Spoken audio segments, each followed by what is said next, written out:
يا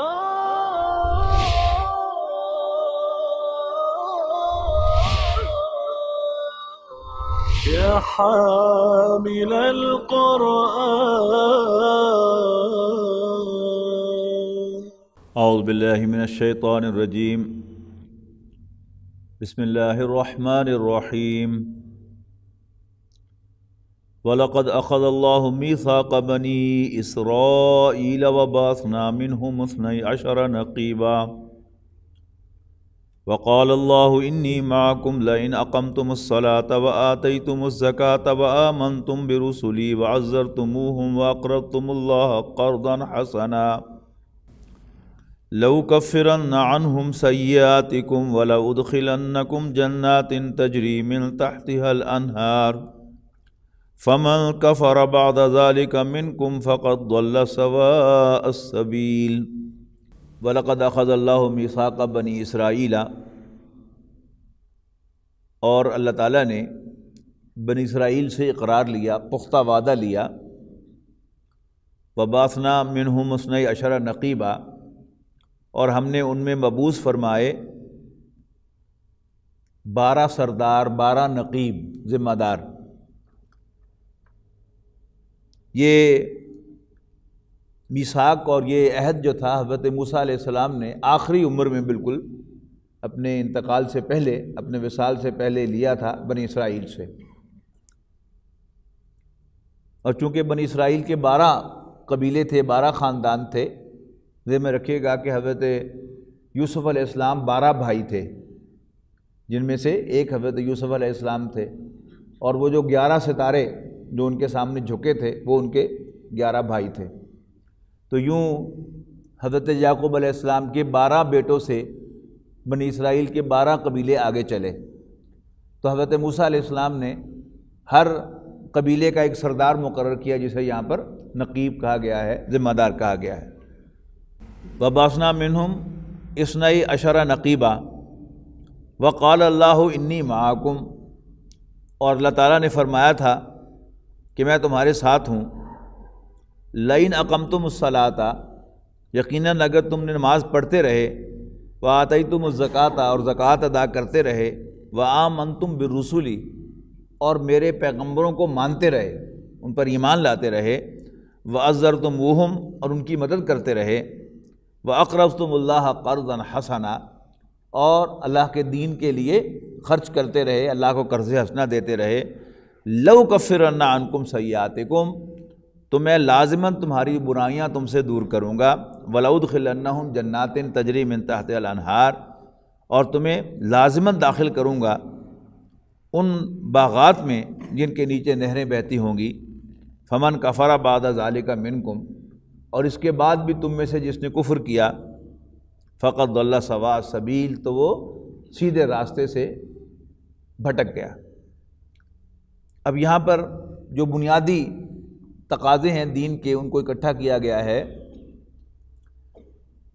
کہ حضرت موسیٰ علیہ السلام نے ان سے عہد لیا 12 نقیب مقرر کر کے کہ تم ان کی اطاعت کرتے رہو گے، اور اس کے بعد جو پیغمبر آنے والے تھے ان کے ماننے کا بھی عہد لیا. اب ذہن میں رکھیے گا کہ یہ ایک بات قرآن مجید میں نازل ہو رہی ہے، اس کی 2 طرفہ حیثیت ہے. ایک تو یہ گائیڈنس ہے رسول اللہ صلی اللہ علیہ وسلم کے ماننے والوں کے لیے، اس لیے کہ جیسے 12 نقیب مقرر فرمائے حضرت موسیٰ علیہ السلام نے بنی اسرائیل میں، ایسے ہی رسول اللہ صلی اللہ علیہ وسلم نے فرمایا کہ میرے 12 خلفاء ہوں گے، اور سب کے سب قریش میں سے ہوں گے. اب ان خلفاء کے اندر اصل میں اختلاف ہے کہ 11 جو خلفاء ہیں وہ متفق علیہ آ چکے ہیں، یعنی اہل سنت کے نزدیک بھی اور اہل تشیع کے نزدیک بھی. اور 12ویں امام کی، یعنی 12ویں خلیفہ کی آمد ہے، جو امام المسلمین، یہ فقہ کے اصطلاح میں خلیفہ کو امام کہتے ہیں، امام المسلمین. اب یہاں پر اختلاف ہے. پہلا تو اختلاف ہے کہ اہل سنت کے خلفاء ہی ان کے امام ہیں، جبکہ جو اہل تشیع ہیں، شیعہ حضرات ہیں،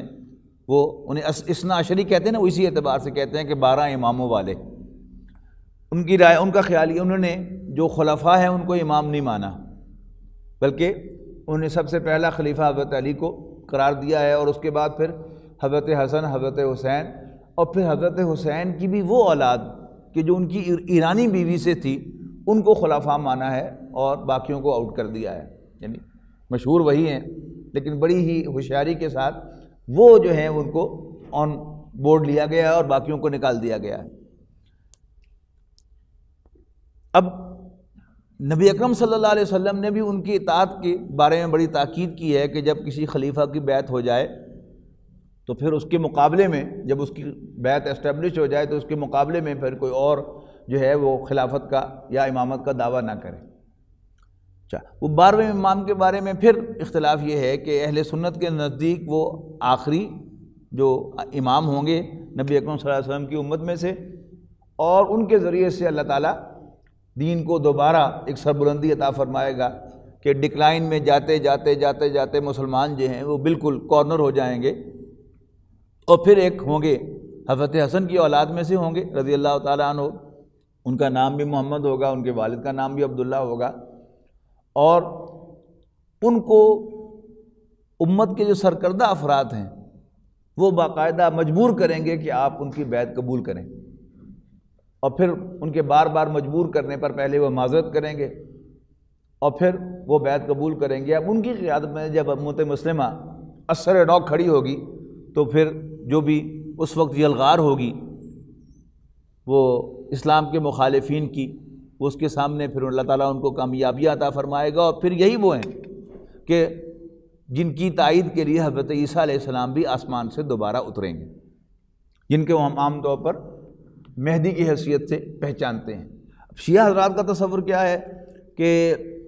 وہ 12ویں امام بھی کب کے پیدا ہو چکے ہیں، لیکن کسی خطرے کی وجہ سے انہوں نے کسی غار میں پناہ لے رکھی ہے، اور پھر جب مناسب وقت آئے گا تو وہ غار میں سے برآمد ہوں گے اور پھر وہ جو ہے قیادت کریں گے اور وہ امت کے نجات دہندہ ہوں گے۔ لیکن بہرحال جو اصل بات کرنی تھی وہ یہ کہ 12 نقابات ہے حضرت موسیٰ علیہ السلام نے جو بنی اسرائیل میں مقرر فرمائے تھے، اور نبی اکرم صلی اللہ علیہ وسلم نے بھی فرمایا کہ میرے 12 خلفاء ہوں گے جو سب کے سب قریش میں سے ہوں گے۔ اچھا، اب اللہ تعالیٰ کی طرف سے ری ایشورنس ہے کہ انہوں نے حضرت موسیٰ علیہ السلام سے عہد کیا تو اللہ تعالیٰ نے فرمایا انی معکم، میں تمہارے ساتھ ہوں۔ اب شرط کیا ہے ساتھ ہونے کی کہ اگر تم دین کے تقاضوں کو پورا کرو گے تو پھر میں دنیا میں بھی تمہارے ساتھ ہوں، تمہیں سب بلندی عطا ہوگی، اور آخرت میں بھی میں تمہیں جنت میں داخل کروں گا۔ وہ شرائط کیا ہے؟ لئن اقمتم الصلاۃ، اگر تم نے نماز قائم کی، وآتیتم الزکوٰۃ، اور تم زکوٰۃ ادا کرتے رہے، وآمنتم بالرسل، اور تم نے میرے رسولوں کو مانا، یعنی یہ اس عہد کا حصہ تھا کہ جو بھی پیغمبر آئے گا وہ تعلیمات لیتے ہوئے کہ جو تمہارے پاس آلریڈی جو تعلیمات ہیں ان کی تصدیق کرنے والی ہو، یعنی تورات ان کے پاس پہلے سے موجود تھی، حضرت موسیٰ علیہ السلام تورات انہیں دے کر گئے تھے اور اس کے سارے احکام بھی ان کو معلوم تھے، اگر وہی باتیں جو تورات میں کہی گئی ہیں ان کی وہ تصدیق کرے اور انہی کو اون کرے، انہی کو آگے بڑھائے، تو پھر اس کے سچے ہونے کی علامت ہے کہ وہ اللہ کا سچا پیغمبر ہے، تو تم اس کو ماننے اور اس کی پیروی کرنے کے پابند ہو گئے۔ وآمنتم برسلی وعزرتموہم، اور تم نے ان کی مدد کی، وأقرضتم اللہ قرضا حسنا، اور تم نے اللہ تعالیٰ کو قرض حسنہ دیا۔ اب قرض حسنہ کیا ہے؟ اللہ تعالیٰ کو قرض حسنہ یعنی اللہ کے راستے میں خرچ کرنا، غرباء و مساکین کو بھی زکوٰۃ سے علاوہ ہے یہ، اور اللہ کے دین کی سب بلندی کے لیے، اللہ تعالیٰ کے دین کی اشاعت کے لیے، اس کی تبلیغ کے لیے اور اس کے اسٹیبلش ہونے کے لیے جو بھی انسان خرچ کرتا ہے اس کو بھی اللہ تعالیٰ اپنے ذمے قرض قرار دیتا ہے کہ میں قیامت کے دن تمہیں ملٹیپلائی کر کے لوٹاؤں گا۔ لَأُكَفِّرَنَّ عَنْكُمْ سَيِّئَاتِكُمْ، تو میں لازماً تم سے تمہاری برائیاں دور کر دوں گا۔ اب یہ بھی 2 اینگل سے یاد رکھیے گا کہ اگر انسان دین کے بنیادی احکامات پر عمل پیرا رہتا ہے، اس سے ڈیویٹ نہیں کرتا، تو اللہ تعالیٰ اس سے برائیاں چھڑواتا رہتا ہے۔ یعنی بہت سی ایسی برائیاں اگر ہم اپنا جائزہ لیں تو ہم میں ہوتی ہیں کہ جن کو ہم چھوڑنا چاہتے ہیں لیکن وہ چھوٹتی نہیں ہیں. لیکن اگر انسان دین کے بنیادی تقاضوں کو دیانتداری کے ساتھ ادا کرے تو اللہ تعالیٰ پھر توفیق دیتا ہے کہ وہ برائیاں بھی انسان سے دور ہو جاتی ہیں. پلس آخرت میں تو بہرحال اللہ تعالیٰ ان برائیوں کو نامہ اعمال میں سے ڈیلیٹ کر دے گا. تو گویا وہ آپ کے ساتھ جو اٹیچ تھیں وہ آپ سے علیحدہ ہو گئی، آپ سے دور کر دی گئی.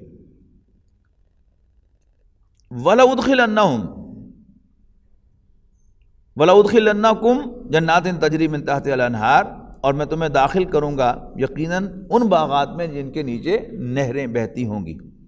یہ قرآن مجید میں جنت کی آن ڈسکرپشن ہے. اس کی اصل حقیقت تو وی کانٹ سے کہ وہ کیا ہے، اس لیے کہ نبی اکرم صلی اللہ علیہ وسلم نے یہ وضاحت فرمائی کہ جنت کی نعمتوں کو نہ کسی آنکھ نے دیکھا، نہ کسی کان نے سنا، اور نہ ہی کسی دل میں اس کا کوئی صحیح خیال پیدا ہوا. یعنی کوئی صحیح تصور ہم اس کے اپنے دل میں یا اپنے دماغ میں قائم نہیں کر سکتے. لیکن بہرحال قرآن مجید نے ڈسکرائب کیا ہے تو یہ ڈسکرپشن اصل میں یعنی فیگوریٹو ہے کہ سم تھنگ لائک دیٹ.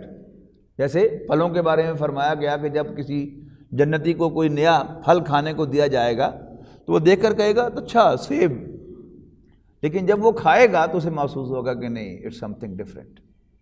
کوئی انار ہے دکھنے میں تو وہ دیکھے گا تو سوچے گا کہ چلو دنیا میں بھی کھاتے رہے ہیں، لیکن جب وہ اسے چکھے گا تو محسوس ہوگا کہ نہیں، یہ کوئی بہت زیادہ امیزنگ چیز ہے وہ دنیا کے انار سے. اسی طرح یہ جو نہریں بہنے کا تصور ہے، اس میں ایک تو یہ بھی اللہ تعالیٰ اس پر قادر ہے کہ کھلی نہریں جو ہیں وہ چل رہی ہوں لیکن ان میں کوئی پولیوشن نہ ہو. یعنی دودھ کی نہر ہو، شہد کی نہر ہو، کسی آپ کے پسند کے شربت کی نہر ہو، اور باوجود اس کے کہ وہ کھلی نہر ہے لیکن اس میں کوئی ملاوٹ یا کوئی گندگی پڑنے کا امکان نہیں ہے. اللہ تعالیٰ اس پر قادر ہے. اور ممکن ہے جیسے ہمارے ہاں پائپ لائنز جو ہوتی ہیں وہ انڈر گراؤنڈ ہوتی ہیں، اوپر سے نظر نہیں آتی، لیکن آپ کو ٹھنڈا پانی، گرم پانی، تازہ پانی، اسی طرح یعنی ٹیپ جو ہے وہ کوئی دودھ کا ٹیپ بھی ہو، کوئی شہد کا ٹیپ بھی ہو، اس پر بھی اللہ تعالیٰ قادر ہے. لیکن ہم تعین کے ساتھ نہ اس کو قرار دے سکتے ہیں کہ ایسا ہوگا، نہ اس کو قرار دے سکتے ہیں ایسا ہوگا. اللہ تعالیٰ اس پر بھی قادر، اس پر بھی قادر، اور کسی تیسرے یعنی انداز کا بھی قادر ہے کہ آپ کو گھر بیٹھے ہوئے ہر چیز جو ہے وہ میسر ہو. جیسے کوئی نہر جو ہے وہ چناب سے نکلتی ہے اور رکھ برانچ کی شکل میں، گوگیرا برانچ کی شکل میں، جھنگ برانچ کی شکل میں وہ کیا ہے، وہ تمام کھیتوں کو، تمام علاقوں کو سیراب کرتی ہوئی چلی جا رہی ہے. تو اصل تھیم کیا ہے کہ تمہیں ہر نعمت جو ہے وہ ایٹ ہوم اویلیبل ہوگی. کیسے اللہ تعالیٰ کرے گا وہ وہی جانتا ہے، لیکن اس پر ایمان لانا جو ہے وہ ہمارے لیے ضروری ہے کہ اللہ تعالیٰ جو ہے وہ ہمیں نہریں جو ہے وہ سپلائی کرے گا جو نیچے بہہ رہی ہوں گی. وہ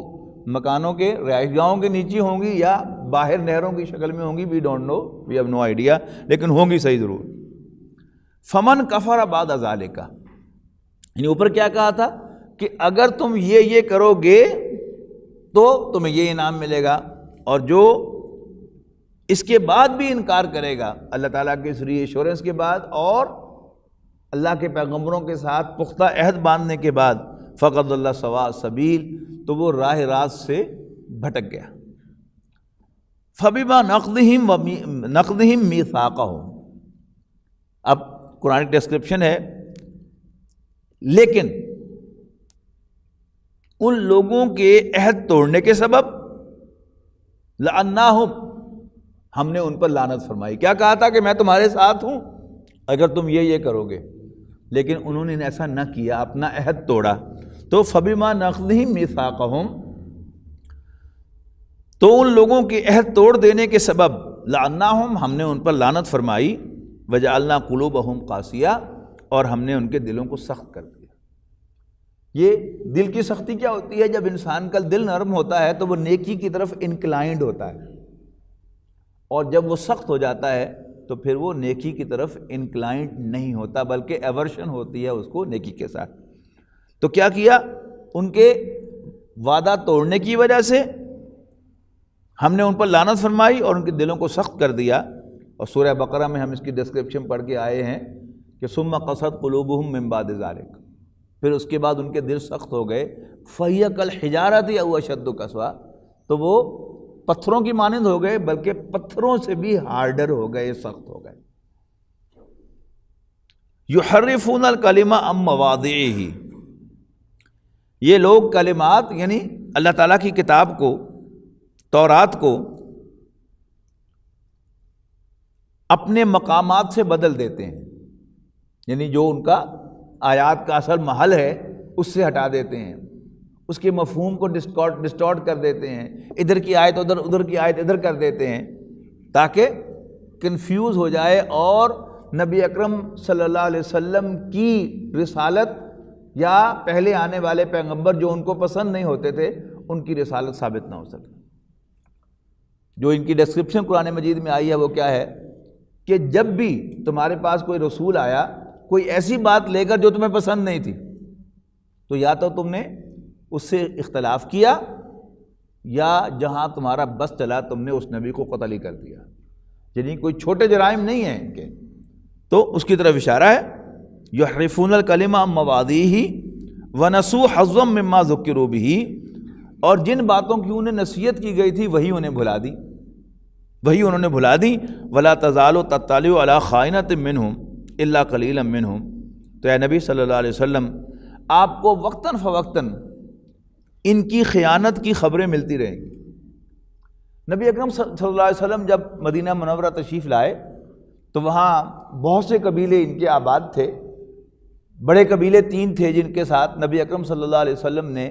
مدینہ منورہ کے جوائنٹ ڈیفنس کا معاہدہ کیا کہ جب بھی کوئی باہر سے حملہ آور ہوگا تو تمام مدینہ کے رہنے والے اوس، خزرج، مہاجرین قریش میں سے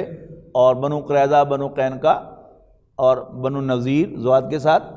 وہ مل کر دفاع کریں گے، لیکن 1 بائی 1 انہوں نے اس معاہدے کو توڑا اور خیانت کی۔ اب اس کی طرف اشارہ ہے کہ اے نبی صلی اللہ علیہ وسلم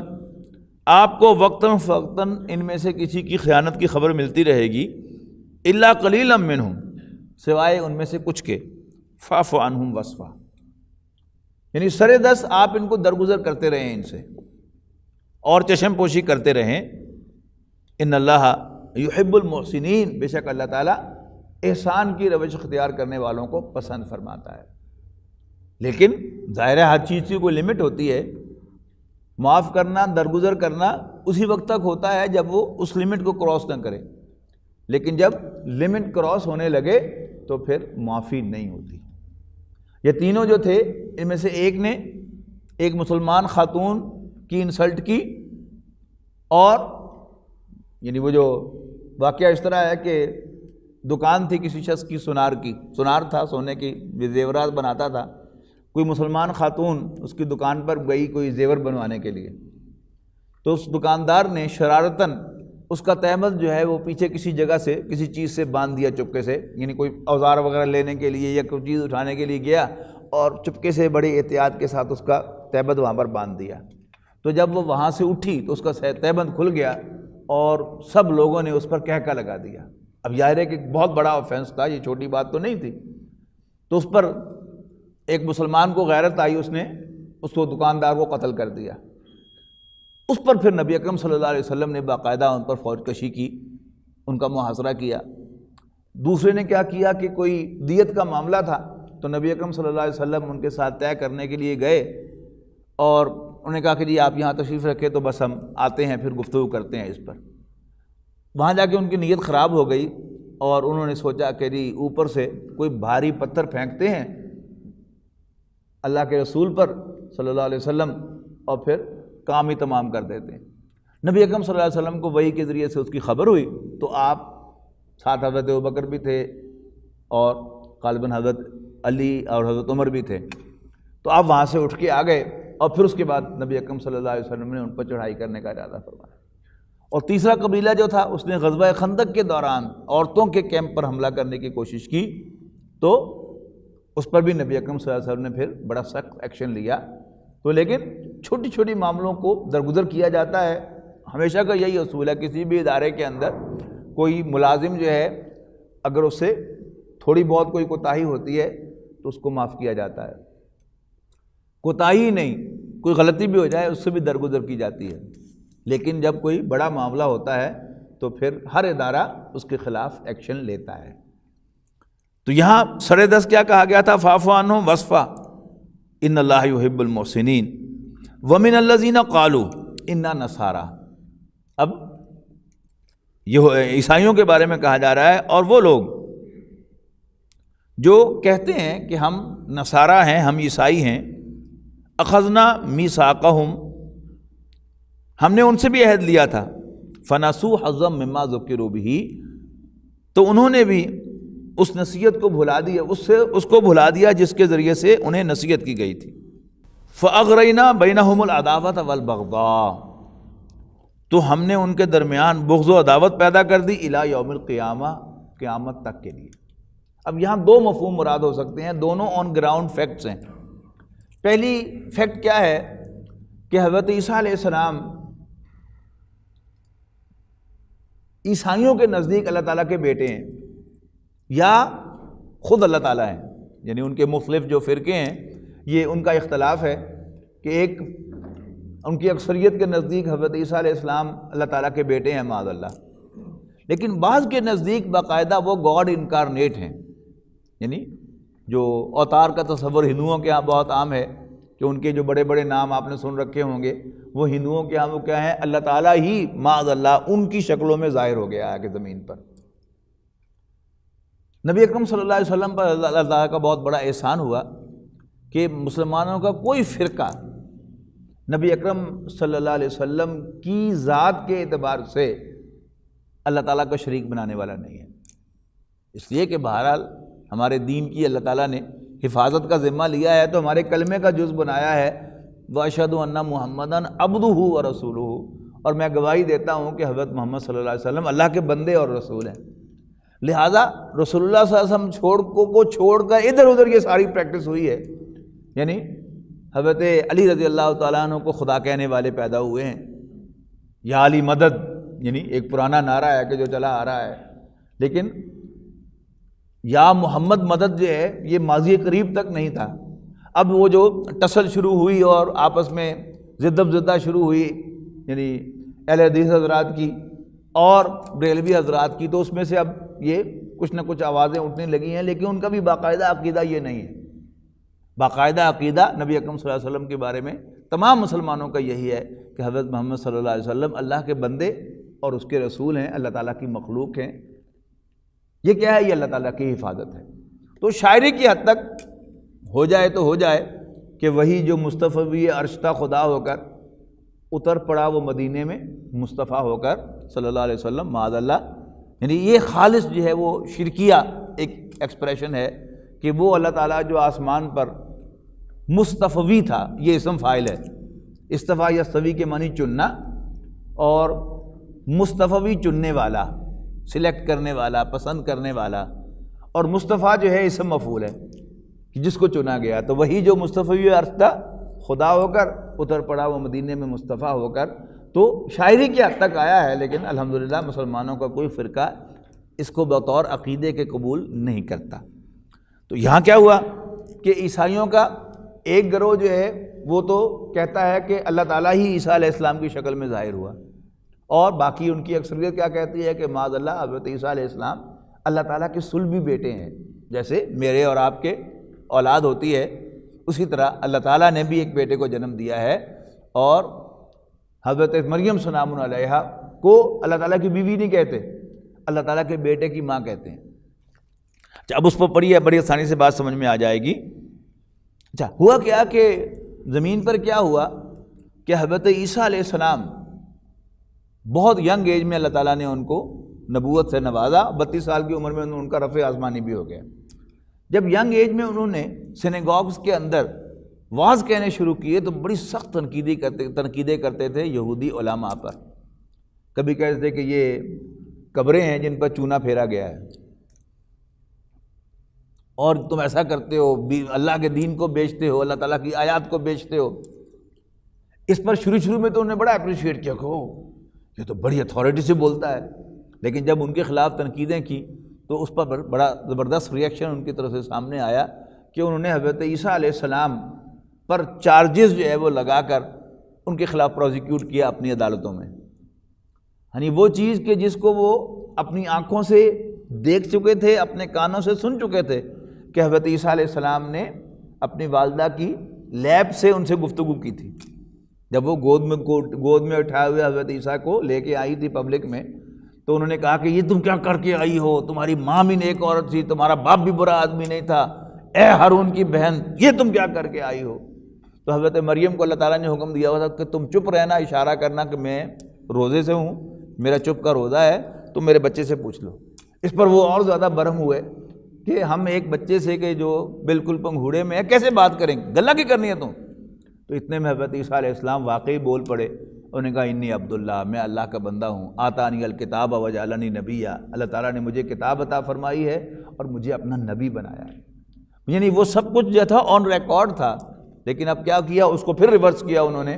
اور حضرت عیسیٰ علیہ السلام کو معاذ اللہ بدکاری کا نتیجہ قرار دے دیا. اور جو معجزات دکھائے حضرت عیسیٰ علیہ السلام نے ان کو جادو قرار دے دیا، اور جادو بھی شریعت موسوی میں بھی کفر تھا اور شریعت محمدی علیہ صاحب صلاۃ والسلام میں بھی وہ کفر ہے. یہ سارے چارجز لگا کر ان کے لیے جو سینٹنس کو آرڈر کر دیا کہ ان کو کرسیفائی کیا جائے، ان کی سولی دی جائے. اللہ تعالیٰ نے بچایا حضرت عیسیٰ علیہ السلام کو، لیکن بہرحال انہوں نے تو اپنی طرف سے حضرت عیسیٰ علیہ السلام ہی کو سولی چڑھایا. یہ اللہ تعالیٰ کی ترکیب تھی کہ اس نے حضرت عیسیٰ علیہ السلام کو زندہ اٹھا لیا اور آپ کے جس حواری نے مخبری کی تھی اسی کی شکل حضرت عیسیٰ جیسی بنا دی گئی اور وہ سولی چڑھا. لیکن عیسائی تو یہی مانتے ہیں نا کہ بہرحال ان کو سولی چڑھایا گیا. لہذا یعنی یوں سمجھیے کہ کوئی 2000 سال، یعنی حضرت عیسیٰ علیہ السلام کے 600 سال کے بعد رسول اللہ صلی اللہ علیہ وسلم کی تشریف آوری ہے. 600 سال وہ اور 1400 سال یہ لگائیں تو 2000 سال تک دشمنی اور عداوت رہی ہے یہودیوں اور عیسائیوں کے درمیان. لیکن اب مسلمانوں کے خلاف دونوں اکٹھے ہوئے ہیں، سیاسی طور پر بھی اور جنگ کے اندر بھی. اب یہ جو جنگ مسلمانوں کے خلاف انہوں نے کھڑی کر رکھی ہے، اس میں ضرورت تھی کہ عام جو مسلمان عیسائی پبلک ہے اس کے دل سے جو یہودیوں کی نفرت ہے وہ ختم ہو جائے. لہذا پوپ نے، اور وہ اختیار جو ہے پہلے سے دیا ہوا تھا انہیں پوپ کو کہ پوپ جو ہے وہ کسی کے بھی گناہ معاف کر سکتا ہے، وہ نئے احکام جو ہے وہ تورات اور انجیل کے خلاف جو ہے وہ جاری کر سکتا ہے. لہذا پوپ صاحب نے از راہ کرم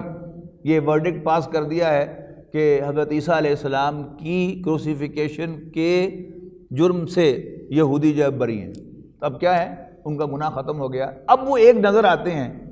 لیکن قرآن مجید کیا کہہ رہا ہے، یہ ایک عارضی ارینجمنٹ ہے جو ان کے درمیان ہے، لیکن ان کے دلوں میں وہ نفرتیں جو ہیں وہ بہرحال موجود ہیں. جو بھی حضرت عیسیٰ علیہ السلام سے پیار کرتا ہے اور جو بظاہر ہے وہ کیا ہے کہ حضرت عیسیٰ علیہ السلام کے قاتل یہودی ہیں، وہ کبھی بھی یہودیوں کے ساتھ دل سے جا کر نہیں مل سکتا. اب وہ جو سیاسی اس وقت کی ریکوائرمنٹ ہے اس کے تحت وہ ایک ہوئے ہیں، حقیقت میں تو ایک نہیں ہوئے. تو فَأَغْرَيْنَا بَيْنَهُمُ الْعَدَاوَةَ وَالْبَغْضَاءَ إِلَىٰ يَوْمِ الْقِيَامَةِ، تو ہم نے دشمنی اور کینہ ڈال دیا ان کے دلوں میں قیامت تک کے لیے. یہ تو اس کا ایک مفہوم ہے. دوسرا کیا ہے کہ خود عیسائیوں کے اندر جو مختلف فرقے ہیں ان کے درمیان جو لڑائیاں ہوئی ہیں اور خون ریزی ہوئی ہے. ایک کتاب جو ہے وہ لندن سے شائع ہوئی ہے، بلڈ آن کراس، کراس کہتے ہیں نا ان کے وہ جو نشان ہے عیسائیوں کا، اس کے اعتبار سے اس میں ساری تفصیل ہے کہ عیسائیوں کے مختلف گروہ کس طرح آپس میں لڑتے رہے ہیں، جس کی زندہ مثال ہمارے سامنے حال ہی میں یعنی آئرلینڈ اور برطانیہ کے درمیان جو سارا کا سارا معاملہ ہوا ہے، انگلینڈ اور آئرلینڈ کے درمیان بڑی خون ریزی ہوئی ہے. تو وہ کیا ہے، وہ دونوں عیسائی ہیں، یعنی پروٹیسٹنٹس اور رومن کیتھلکس، ان کے درمیان جو خون ریزی ہوئی ہے وہ تو ماضی قریب کی بات ہے. اور اب مسلمانوں کے خلاف جو ہیں وہ چونکہ اب اکٹھے ہو گئے ہیں اور ایک ضرورت ہے ان کی کہ اب آپس میں نہ لڑیں، تو اب وہ مصلحتاً ذرا خاموش ہو گئے ہیں، ورنہ آن ریکارڈ ہے کہ ان کے درمیان بھی دشمنی رہی ہے اور وہ بھی قرآن مجید اگر اس سے مراد وہ ہے تو قیامت تک رہے گی۔ وَسَوْفَ يُنَبِّئُهُمُ اللَّهُ بِمَا كَانُوا يَصْنَعُونَ، اور جو کچھ وہ کرتے رہے ہیں ان قریب اللہ تعالیٰ ان کو اس سے آگاہ کرے گا، یعنی قیامت کے دن ان کو جتلایا جائے گا۔ یا اہل الکتاب، بڑی خوبصورت آیات ہیں، توجہ سے سنیے گا۔ یا اہل الکتاب، اے کتاب والو، قد جاءکم رسولنا، تمہارے پاس تشریف لے آئے ہیں، آ گئے ہیں ہمارے پیغمبر صلی اللہ علیہ وسلم، یبین لکم کثیرا مما کنتم تخفون من الکتاب، جو تم پر واضح کرتے ہیں اکثر چیزیں جو تم چھپایا کرتے تھے کتاب میں سے، وَیَعْفُو عَنْ کَثِیر، اور تمہارے بہت سے قصور معاف کرتے ہیں۔ قد جاءکم من اللہ نور وکتاب مبین، تمہارے پاس تشریف لا چکے ہیں، تمہارے پاس آ گیا ہے اللہ کی طرف سے ایک نور، وکتاب مبین، اور ایک واضح کتاب۔ اب اس کے دو مفہوم جو ہیں وہ لیے جا سکتے ہیں کہ یہاں دو چیزوں کو ذکر ہے کہ تمہارے پاس ایک نور بھی آیا ہے اور تمہارے پاس ایک روشن کتاب بھی آئی ہے۔ اس کا ایک مفہوم تو یہ ہے کہ یہ نور اور کتاب کے درمیان جو واو ہے اس کو واو تفسیری مانا جائے، یعنی تمہارے پاس آ گئی ہے اللہ کی طرف سے ایک روشنی، یعنی کتاب مبین، ایک واضح کتاب۔ اور دوسرا مفہوم کیا ہے کہ یہاں نور سے مراد نبی اکرم صلی اللہ علیہ وسلم ہے، اس لیے کہ آپ بھی کیا ہے، جو سورۃ احزاب میں انشاءاللہ ہم پڑھیں گے کہ انا ارسلناک شاہداً ومبشراً ونذیراً وداعیا الی اللہ باذنہ وسراجا منیرا، اے نبی ہم نے آپ کو بھیجا ہے ایک گواہی دینے والا، خبردار کرنے والا، خوشخبری دینے والا، اللہ کے حکم سے اس کی طرف بلانے والا، اور ایک روشن چراغ بنا کر، یعنی چراغ کا کام کیا ہے؟ راستہ دکھانا، یعنی اگر بالفرض والمحال رات کا وقت ہو اور اچانک بجلی جو ہے وہ چلی جائے اور ہم میں سے کسی کے پاس بھی کوئی موبائل یا اس طرح کی کوئی روشنی کی سورس نہ ہو تو کیا ہوگا؟ ہم آپس میں ایک دوسرے سے ٹکرائیں گے، فرنیچر سے ٹکرائیں گے، پلر سے ٹکرائیں گے، دیواروں سے ٹکرائیں گے، اور جب روشنی ہوگی تو پھر ہمیں راستہ دکھائی دے گا۔ اور روشنی جو ہے ایک دیے کی بھی ہوتی ہے، ایک انرجی سیور کی بھی ہوتی ہے، اور ایک راڈ کی بھی ہوتی ہے، اور پھر کیا ہی کہنے، جب سورج نکل آتا ہے تو پھر فرش پر پڑا ہوا ایک تنکا بھی نظر آتا ہے۔ تو اللہ تعالیٰ کی جو ہدایت ہے، حضرت آدم علیہ السلام پہلے انسان بھی تھے اور پہلے نبی بھی تھے، اور پھر اس کے بعد ہدایت کا یہ سلسلہ جاری رہا۔ ابتدائی پیغمبروں میں موٹی موٹی تعلیمات آئیں اور پھر کرتے کرتے شریعتیں نازل ہوئیں اور جن میں ہر چیز کی تفصیل آئی۔ اب اللہ تعالیٰ کی ہدایت کا جو آخری ایڈیشن تھا وہ قرآن مجید تھا، اور اللہ تعالیٰ کے بھیجے ہوئے آخری پیغمبر نبی اکرم صلی اللہ علیہ وسلم تھے کہ جنہوں نے نوع انسانی پر وہ احسان کیے ہیں جن کو نوع انسانی اگر اس پہ ذرا برابر بھی کوئی شرافت ہو تو وہ ان کو ڈینائی نہیں کر سکتی، ان کو بھلا نہیں سکتی۔ یعنی آپ نے ہدایت کا ایک چراغ روشن فرمایا، اور پھر آپ کے خلفاء نے، حضرت ابوبکر نے، حضرت عمر نے، حضرت علی نے، حضرت عثمان نے، یعنی اس میں وہ مثالیں قائم کی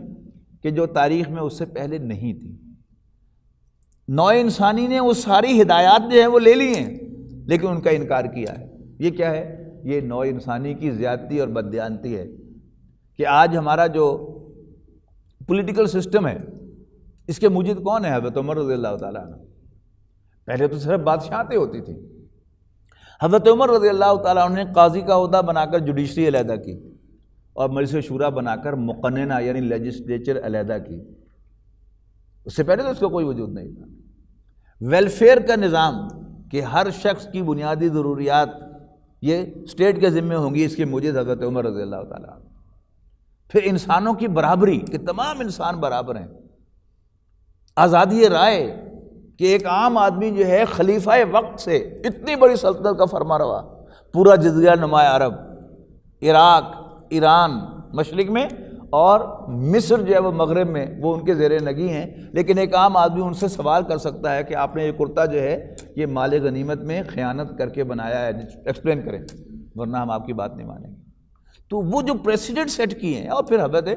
عثمان نے اور حضرت علی نے رضی اللہ تعالیٰ عنہما، خود حضرت عمر نے، یعنی کہنا تو بہت آسان ہے کہ تمام انسان برابر ہیں، تمام مسلمان برابر ہیں، لیکن ان حضرات نے ثابت کیا اپنے عمل سے کہ یہ اپنے آپ کو کسی دوسرے مسلمان سے بڑھیا نہیں سمجھتے۔ حضرت عثمان کا تو وہ قول بھی موجود ہے نا، جب بار بار ان سے کہا جا رہا تھا کہ آپ ہمیں اجازت دیں کہ ہم افواج لے کے آئیں، حضرت معاویہ، حضرت عمرو بن العاص رضی اللہ تعالیٰ عنہ بار بار خطوط لکھ رہے تھے کہ آپ ہمیں اجازت دیں کہ ہم فوجیں لے کر آئیں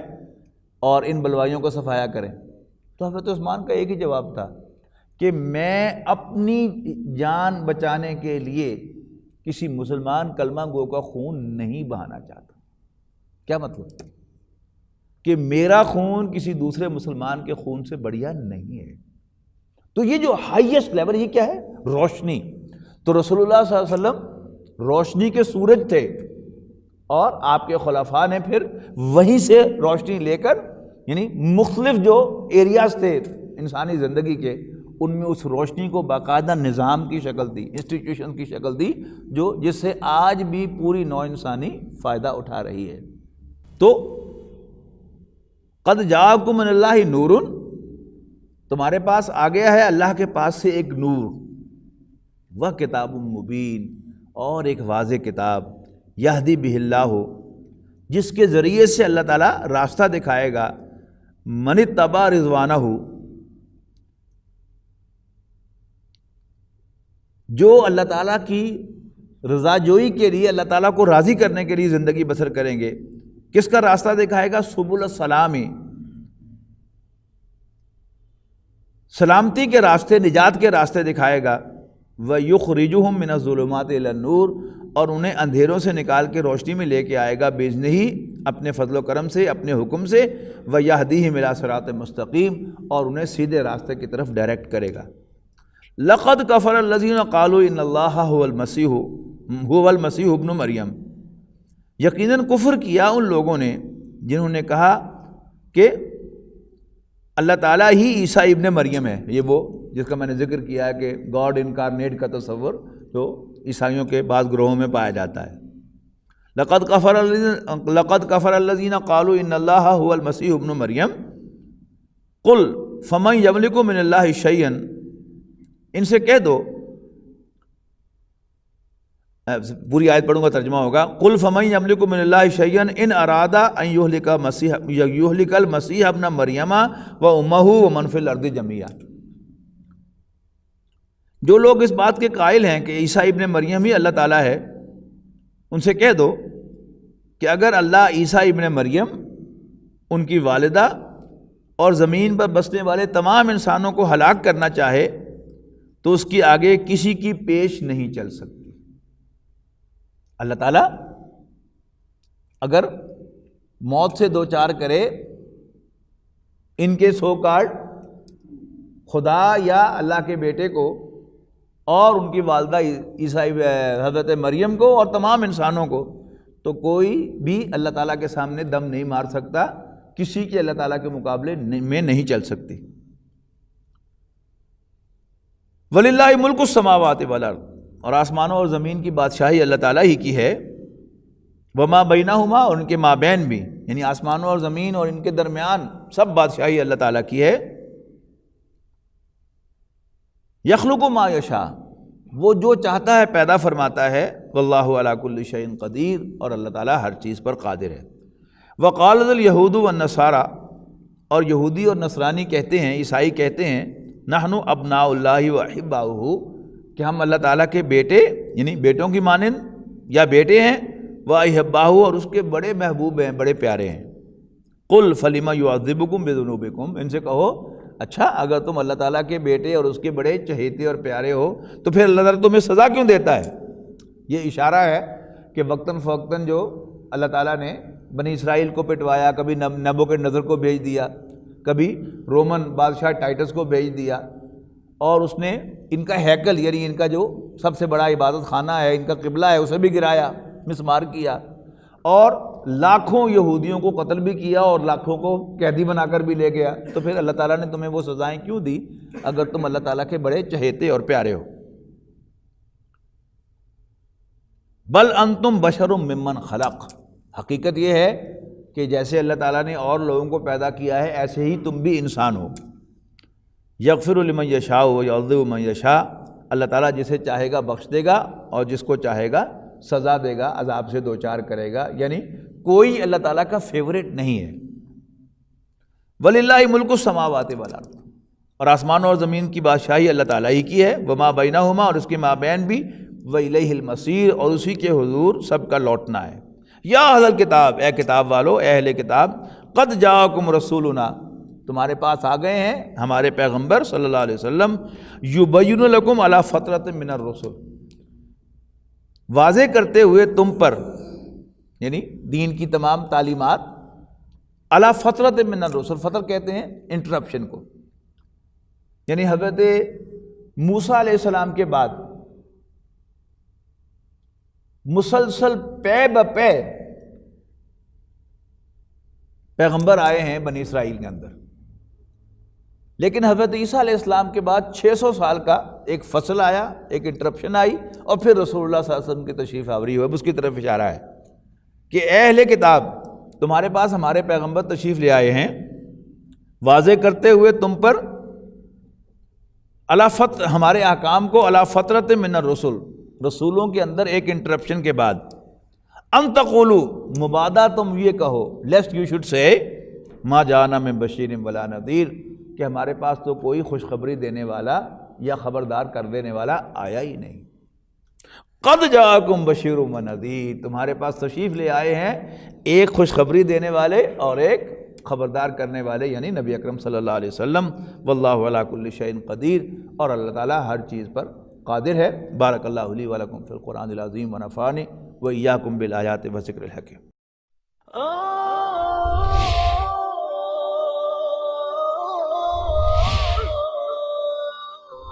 يا حامل القرآن